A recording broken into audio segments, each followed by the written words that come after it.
নমস্কাৰ মৰমৰ ছাত্ৰ ছাত্ৰীসকল, তোমালোকক সকলোকে মোৰ ইউটিউব চেনেলটোলৈ স্বাগতম জনাইছোঁ। আজি মই তোমালোকক পঢ়াব গৈ আছোঁ পাঠ নম্বৰ 3।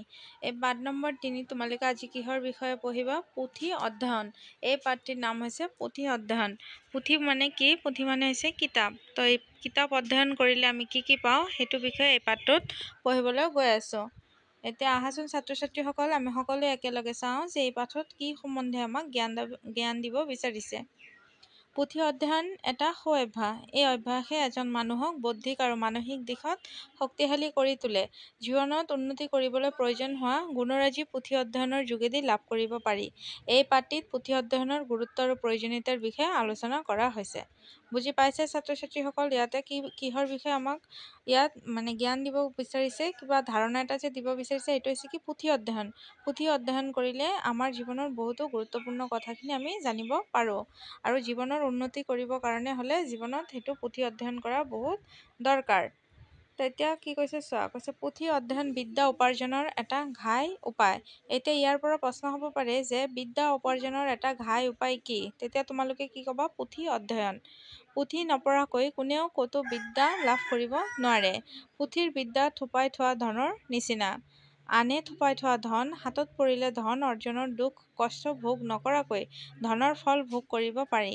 সেইদৰে আনে থোপাই থোৱা বিদ্যা হাতত পৰিলে বিদ্যা অৰ্জনৰ দুখ কষ্ট ভোগ নকৰাকৈ বিদ্যাৰ ফল ভোগ কৰিব পাৰি।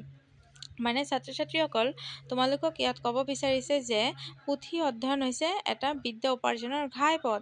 আৰু আমি কিন্তু কি কৰি পুথি নপঢ়াকৈ ক'তো কোনো ধৰণৰ বিদ্যা লাভ কৰিব নোৱাৰে। কাৰণ তোমালোকে বিদ্যা বা সেই জ্ঞানটো ক'ৰ পৰা পাবা? পুথিৰ পৰা। যেতিয়া তোমালোকে বিভিন্ন ধৰণৰ পুথি সম্বন্ধে জ্ঞান ল'ব বিচাৰা বা বিভিন্ন ধৰণৰ বিষয়বস্তুৰ ওপৰত জ্ঞান লাভ কৰিব বিচাৰা, তেতিয়াহ'লে তোমালোকে কিন্তু বিভিন্ন ধৰণৰ পুথি অধ্যয়ন কৰিব লাগিব। তেতিয়াহে তোমালোকে খুব ভালদৰে সেই বস্তুখিনি বুজিব পাৰিবা।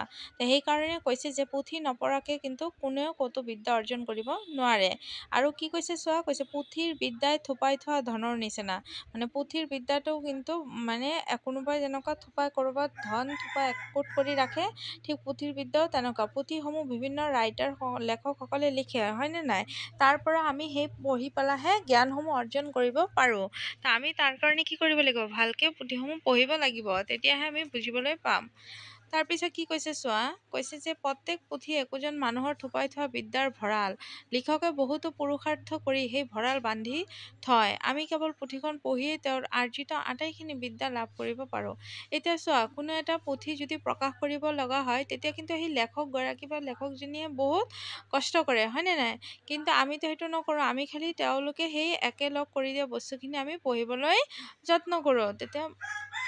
তেতিয়া আমি পঢ়ি থাকোঁ, হয়নে নাই? পঢ়ি আমি আমাৰ জ্ঞানখিনি বা বিদ্যাখিনি অৰ্জন কৰি লৈ লওঁ। কিন্তু আমিতো সেই পুথিটো ৰচনা কৰা বা সেই পুথিটো কিভাৱে লিখিব, কি ধৰণে কি কৰিব, সেইখিনিত কিন্তু আমি কোনো ধৰণৰ কষ্ট নকৰোঁ। সেইটোৱে আমাক ক'ব বিচাৰিছে যে লিখকে বহুত পুৰুষাৰ্থ কৰি সেই ভঁৰাল বান্ধি থয়। আমি কেৱল পুথিখন পঢ়িয়েই তেওঁৰ আৰ্জিত আটাইখিনি বিদ্যা লাভ কৰিব পাৰোঁ।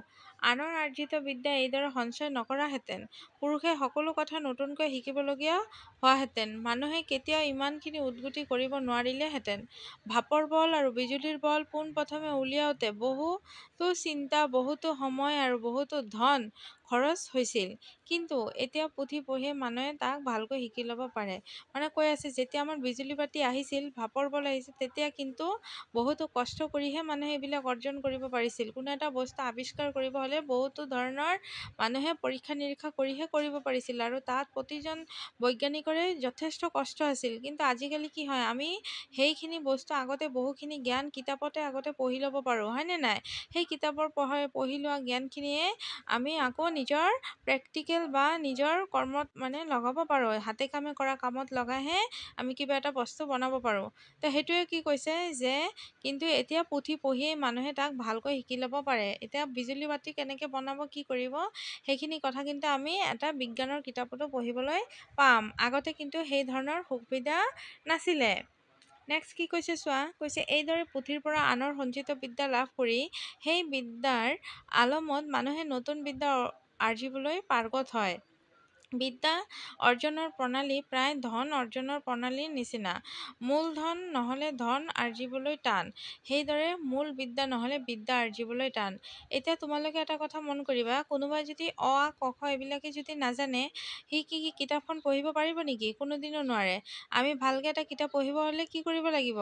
আগতে আমি নিজে ব্যঞ্জন বৰ্ণ স্বৰবৰ্ণ এইবিলাক অ আ আকাৰ হস্যকে এইবিলাক আগত শিকিব লাগিব, হয়নে নাই? তেতিয়াহে আমি মূল কিতাপখন পঢ়িব পাৰিম। এতিয়া কোনো ল'ৰা ছোৱালী যদি পঢ়াই নাজানে, তাক মই যিমানে এটা ভাল কিতাপ দি দিওঁ, সি পঢ়িব পাৰিব নেকি? কোনোদিনো নোৱাৰে। তো সেইকাৰণে কৈছে যে তুমি বিদ্যা অৰ্জন কৰিব হ'লে আগত কিন্তু কি কৰিব লাগিব? সেই বিদ্যাৰ কামত যিটো তোমাৰ বিদ্যাটো অৰ্জন কৰিবৰ কাৰণে যিখিনি মূল বিদ্যা, সেইখিনি আগত তুমি জানিব লাগিব। মূল কথাখিনি নাজানিলে তুমি কোনোদিনো সেই কিতাপৰ জ্ঞানখিনি ল'ব নোৱাৰিবা। বুজি পাইছে ছাত্ৰ ছাত্ৰীসকল নিশ্চয়? আকৌ যাৰ মূলধন সৰহ, সি সৰহকৈ ধন আৰ্জিব পাৰে। সেইদৰে যাৰ মূল বিদ্যা সৰহ, সি সৰহকৈ বিদ্যা আৰ্জিব পাৰে। আচল কথা চমুকৈ ক'ব লাগিলে পঢ়নৰ পৰা মানুহৰ মনত বিদ্যাৰ পাতনি থাপিত হয়। সেই পাতনি যাৰ শকত, সি বিদ্যা ব্যৱসায়ত উদ্গতি কৰিব পাৰে, যাৰ দুৰ্বল সি নোৱাৰে। তো মই যিখিনি কথা কৈ গ'লোঁ ইমান সময়, যে এতিয়া কোনোৱে যদি অ আ ক খ এইবিলাকে নাজানে, তেতিয়াহ'লে সি কোনোদিনে কিতাপ এটাৰ ভিতৰত কি জ্ঞান দিয়া আছে সেইখিনি কোনোদিনো অৰ্জন কৰিব নোৱাৰিব। কিন্তু যদি সেই ল'ৰাজন বা ছোৱালীজনী যদি ভালকৈ অ আ ক খ শিকা আছে, তেতিয়াহ'লে সি যিকোনো কিতাপ ভালকৈ পঢ়িব পাৰিব, আৰু সেইখিনি কিতাপৰ কি মূল বিষয়বস্তু আছে সেইখিনিও বুজিব পাৰিব। বুজি পাইছা? নেক্সট কি কৈছে চোৱা, পঢ়নৰ পৰা দূৰৰে মাণিক হাততে পোৱা যায়। আন আন দেশত থকা পণ্ডিতবিলাকৰে সৈতে সাক্ষাৎ হোৱা বহুতো খৰচ আৰু পৰিশ্ৰমৰ কথা, আৰু সাক্ষাৎ হ'ব পাৰিলেও তেওঁলোকৰ মুখৰ পৰা বিদ্যা শিক্ষা কৰা সকলোৰে পক্ষে সহজ নহয়। কিন্তু পুথিৰ পৰা সকলো দেশৰ পণ্ডিতবিলাকৰ সাজ উপদেশ ঘৰত বহিয়েই পোৱা যায়। সেইদৰে আমি পৰলোকগামী পণ্ডিতবিলাকৰো বিদ্যা বুদ্ধি তেওঁলোকৰ ৰচিত পুথি পাঠ কৰি অপ্ৰয়াসে লাভ কৰিব পাৰোঁ। মানে কৈছে, ইয়াত ক'ব বিচাৰিছে যে পৰণৰ পৰা দূৰৰে মাণিক হাততে পোৱা যায়। মানে তোমালোকে যদি কিতাপ পত্ৰ পঢ়া, তেতিয়া কৈ আছে যে মাণিক হয়, মাণিকটো এটা হৈছে বহুত ভাল বস্তু, হয়নে নাই? মণি মুকুতা, সেইখিনি আমি সাগৰৰ পৰা উদ্ধাৰ কৰিব লাগে, হয়নে নাই? তো সেইখিনি পাবলৈ হ'লে বহুত কষ্ট কৰিব লাগে। ঠিক তেনেকৈ কৈ আছে যে ভালকৈ পঢ়িলেহে তোমালোকে মণি মুকুতাৰ নিচিনা তোমালোকে ভাল বিদ্যা অৰ্জন কৰিব পাৰিবা। আন আন দেশত থকা পণ্ডিতবিলাকৰে সৈতে সাক্ষাৎ হোৱা বহুতো খৰচ আৰু পৰিশ্ৰমৰ কথা, আৰু সাক্ষাৎ হ'ব পাৰিলে তেওঁলোকৰ মুখৰ পৰা বিদ্যা শিক্ষা কৰা সকলোৰে পক্ষে সহজ নহয়। কিন্তু পুথিৰ পৰা সকলো দেশৰ পণ্ডিতবিলাকৰ সহজ উপদেশ ঘৰত বহিয়েই পোৱা যায়। এতিয়া বিভিন্ন জেগাত বিভিন্ন ধৰণৰ পণ্ডিতসকল আছে, হয়নে নাই? তেওঁলোকৰতো সদায় আমি লগ পাব পাৰোঁ নেকি? কিন্তু আমি তেওঁলোকৰ সেই মহৎ বাণীবিলাক, মহৎ লোকৰ মহৎ কথা, মহৎ বাণীবিলাক আমি সেই কিতাপৰ সহায়তে পঢ়ি কিন্তু নিজে জানিব পাৰোঁ। তাৰপিছত কি কৈছে, সেইদৰে আমি পৰলোকগামী পণ্ডিতবিলাকৰো বিদ্যা বুদ্ধি তেওঁলোকৰ ৰচিত পুথি পাঠ কৰি অপ্ৰয়াসে লাভ কৰিব পাৰোঁ। সংসাৰত উদ্গতি কৰিবলৈ মানুহক মনৰ একাগ্ৰতা লাগে। পঢ়নৰ পৰা সেই একাগ্ৰতা জন্মে। চঞ্চল মন থিৰ কৰিবলৈ আৰু ভোটা বুদ্ধি চোকা কৰিবলৈ পঢ়নৰ নিচিনা গুণকাৰী উপায় নাই। মানে কৈ আছে চোৱা, সংসাৰত উদ্গতি কৰিবলৈ মানুহক মনৰ একাগ্ৰতা, মানে তুমি যদি নিজৰ কিবা উন্নতি কৰিব বিচাৰা, নিজৰ যদি অগ্ৰগতি মানে হৈছে আগুৱাই যাব, যদি তুমি নিজক আগুৱাই লৈ যাব বিচাৰা, তেতিয়াহ'লে তুমি কি কৰিব লাগিব? পঢ়া শুনাত মন দিব লাগিব। তুমি ভালকৈ পঢ়িব লাগিব, কিতাপৰ জ্ঞানসমূহ তুমি বুজিব লাগিব, তেতিয়াহে তুমি ভালকৈ আগবাঢ়ি যাব পাৰিবা। আৰু কৈছে যে পঢ়নৰ পৰা সেই একাগ্ৰতা জন্মে, আৰু তুমি যিমান পঢ়িবা তেতিয়াই তোমাৰ আৰু একাগ্ৰতা মানে আগুৱাই যাবলৈ ইচ্ছা শক্তি তোমাৰ ভিতৰত উৎপত্তি হ'ব। তো সেইকাৰণে কৈছে যে বাৰে বাৰে এটা কথাই ক'ব বিচাৰি আছে ইয়াত, যে পুথিৰ জ্ঞানটো বহুত প্ৰয়োজন। চঞ্চল মন থিয় কৰিবলৈ আৰু ভোটা বুদ্ধি চোকা কৰিবলৈ পঢ়নৰ নিচিনা মানে কৈছে, যিসকলৰ চঞ্চল মন, যিসকলৰ ভোটা মানে বেয়া বুদ্ধি, কম বুদ্ধি, তেওঁলোকৰ এইবিলাক চোকা কৰিবৰ কাৰণে বা চঞ্চল মন শান্ত কৰাৰ কাৰণে পুথিৰ নিচিনা আৰু ভাল বস্তু নাই। পুথি পঢ়িলে নিজৰ মনটোক শান্তও কৰিব পাৰি। কোনো এখন পুথি পঢ়ি তাৰ ভাৱ বুজি ল'ব লাগিলে মন পুতি পঢ়িব লাগে।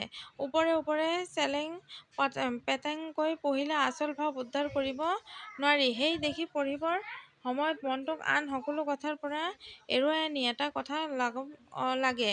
যি সদায় এইদৰে মনক এটা কথাত লগাই ৰাখে, তাৰ চঞ্চলতা অনুক্ৰমে কমি যায়, আৰু কালত গৈ সি এটা বিষয়ত একান পতীয়া হৈ লাগিব পৰে।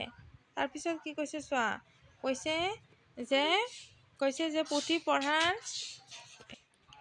কৈছে পুথি পঢ়াৰ আৰু এটা বহুমূলীয়া গুণ আছে। পুথি পঢ়িলে আৰু এটা ভাল গুণ হয়, সেইটো হৈছে কি সৎ সংগৰ পৰা যে মানুহৰ সৎ স্বভাৱৰ উপজে, এই কথা লোকে নিৰন্তৰে স্বীকাৰ কৰে। যিবিলাক মানুহৰ লগত সদায় উঠা বহা কৰা যায় আমাৰ স্বভাৱ চৰিত্ৰ, সেইবিলাক মানুহে স্বভাৱ চৰিত্ৰ গঢ় লয়। মানুহ ভাল সংগত থাকিলে ভাল হয় আৰু বেয়া সংগত থাকিলে বেয়া হয়, এইটো তোমালোকে জানাই।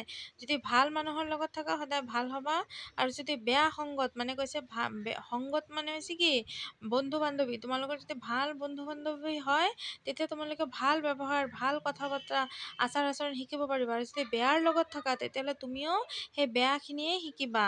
মানুহৰ সংগৰ নিচিনা পুথিৰ সংগই আমাৰ স্বভাৱ চৰিত্ৰৰ ওপৰত কাৰ্য কৰে। প্ৰত্যেক পুথিয়ে ৰচোতাজনৰ স্বভাৱ সংগ চৰিত্ৰৰ ছাৰ নিচিনা।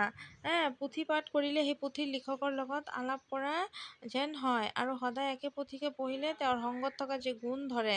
এতেকে ভাল পুথি পঢ়িলে ভাল সংগত থকা যেন, আৰু বেয়া পুথি পঢ়িলে বেয়া সংগত থকা যেন ফল হয়। এতিয়া কৈছে যি পুথিসমূহ ভাল, সেই ভাল পুথিও ভালো আছে বেয়াও আছে। এতিয়া পুথি বুলি ক'লে যে চব পুথি ভাল হ'ব এইটোও কথা নহয়। তো কৈ আছে যেতিয়াকে ভাল সংগত থাকিলে ভাল হয়, তেনেকুৱা ভাল পুথি পঢ়িলে ভাল হয়, বেয়া পুথি পঢ়িলে বেয়া হয়। তো বুজি পাইছে ছাত্ৰ ছাত্ৰীসকল, এই পাঠটিৰ পৰা আমি কি বুজিব পালো, যে সদায় আমি পুথি পঢ়াৰ অভ্যাস ৰাখিব লাগে, আৰু সদায় আমি ভাল ভাল পুথি পঢ়িব লাগে, আৰু সেই পুথিৰ ভিতৰত কি কি জ্ঞান দিছে, কি কি বিদ্যা দিছে, সেইসমূহ আমি অৰ্জন কৰিবলৈ চেষ্টা কৰিব লাগে।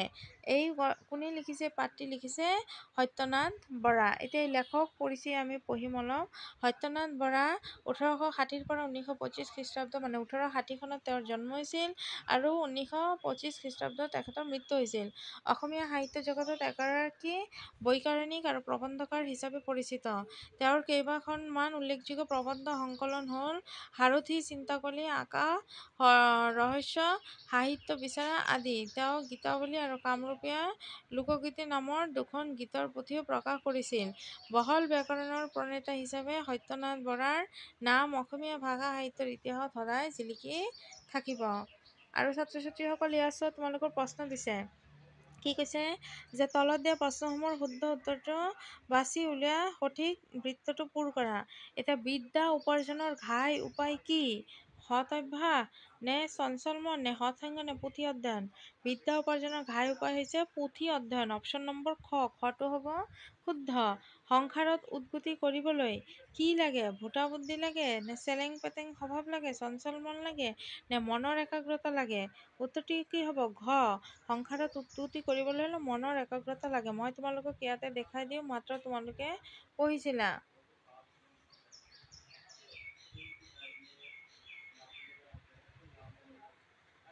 এইটো চোৱা আছে, সংসাৰত উদগতি কৰিবলৈ মানুহক মনৰ একাগ্ৰতা লাগে, দেখিছানে? সেইকাৰণে এইটোই হ'ব। আৰু বাকী প্ৰশ্ন উত্তৰখিনি মই গোটেইখিনি লিখাই দিম, তোমালোকে সেইখিনি চাই নিজৰ বহীত ধুনীয়াকৈ লিখি ল'বা, আৰু নিজে নোচোৱাকৈ সেইখিনি লিখিবলৈ যত্ন কৰিবা। ঠিক আছে ছাত্ৰ ছাত্ৰীসকল, আৰু যদি ভিডিঅ'সমূহ চাই ভাল লাগে তেতিয়াহ'লে এটা লাইক, শ্বেয়াৰ আৰু ছাবস্ক্ৰাইব কৰি দিবা। সকলোৱে ভিডিঅ'টো চোৱাৰ বাবে বহুত বহুত ধন্যবাদ। সকলোৱে ভালে থাকিবা, সুস্থ থাকিবা। Thank U.